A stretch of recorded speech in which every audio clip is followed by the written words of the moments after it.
महाराज जी, मेरा यह प्रश्न है कि अगर कोई अच्छा बोले तो मन खूब खुश हो जाता है, और कोई बुरा बोले तो दुखी हो जाता है, विचलित हो जाता है। तो ऐसा क्या करें कि इन चीज़ों का हमको कोई प्रभाव ही ना पड़े, कोई अच्छा बोले या कोई बुरा बोले, तो कैसे अपने आप को कंट्रोल में करें? इसको पहले हमेशा ये देखना पड़ेगा, जी। कोई व्यक्ति बुरा बोलते ही नहीं। बोलता है महाराज जी, बुराई करते हैं। तुम्हें बुरा लग रहा है, बोलने वाले से पूछो। सुनने वाले को बुरा लग रहा है, बोलने वाले से पूछो कि उसको कितना अच्छा लग रहा है।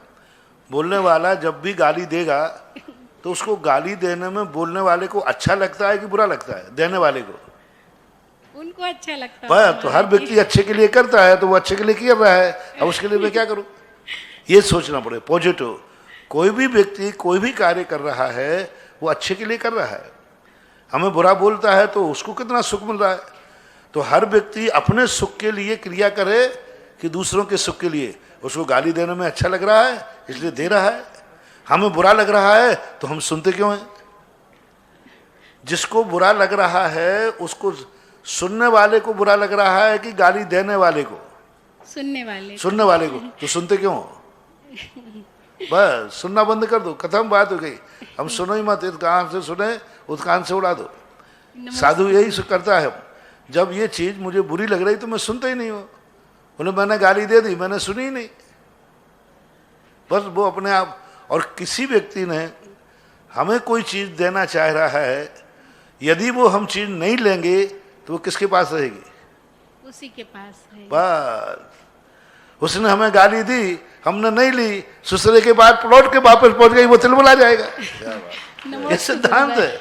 देने वाले व्यक्ति की वस्तु को हम ले लेते।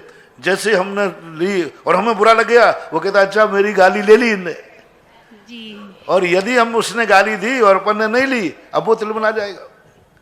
जितने भी तंत्र विद्या में सिद्ध होते ना, मैं बहुत बार कहता हूं ये गाली फाली ये सब तंत्र विद्याएं हैं।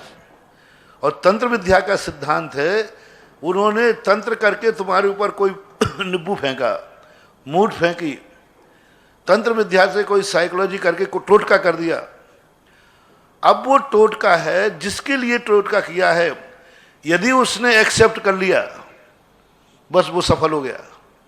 तुम डर गए हो किसी ने निब्बू डाल दिया, हो किसी ने लौंग फेंक, किसी ने कर दिया, बस वो सफल हो गया, बहुत सफल हो गया। क्योंकि वो डाले ही इसी के लिए था। तुम डर गए, घबरा गए।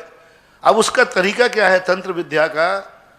तंत्र विद्या को नकारने का सबसे बड़ा तरीका, जैसे किसी ने तुम्हारे यहां तंत्र किया, टोटका किया, तुम तुरंत उसके ऊपर थूक दो और एक लात मार दो, वो विद्या इतनी जोर से तिलमिलाएगी और जिसने फेंका था उसका संपट स्वाहा कर देगी। उसका विनाश शुरू हो जाएगा।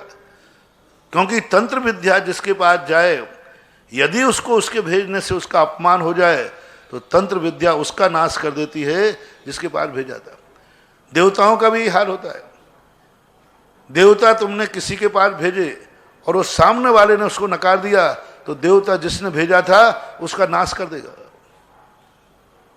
तो इसलिए ये तंत्र विद्याओं के अंतर्गत जितने ये तांत्रिक, गाली कोई गोली तो है नहीं कि हमें चोट लग गई, एक मानसिक बीमारी है, तंत्र है। आप उसको स्वीकार नहीं करिए, वो गाली लौट के उसके ऊपर चालू हो गई। तो आज सबको लिए कह रहा हूं कि जितने भी साइकोलॉजिक, वाचनिक, टोटका, तंत्र हैं, इनसे कभी डरना मत। इनको तो जम के एक लात मारो उसमें निब्बू मिर्ची में,